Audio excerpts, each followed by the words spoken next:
सध्या शिवसेना आणि मनसेमध्ये संयुक्तचा जमाना आहे. संयुक्त वचननामा, संयुक्त बैठका, संयुक्त प्रेझेंटेशन, संयुक्त सभा, हे सगळं संयुक्त असल्यामुळे मी नेहमी माननीय उद्धव साहेबांची मुलाखत घेत असतो किंवा बाळासाहेबांच्या खूप मुलाखती घेतल्या.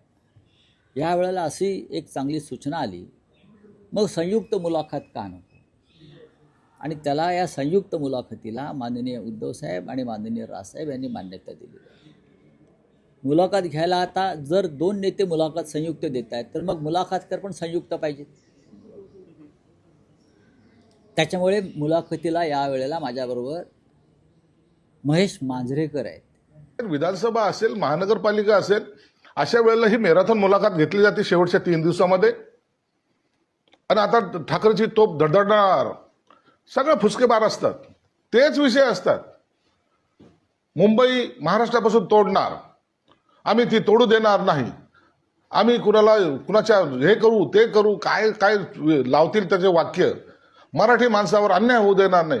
30 वर्ष सत्ता तुम्ही भोगायची, लोकांना पाणी काय मिळत नाही, काय उत्तर आहे?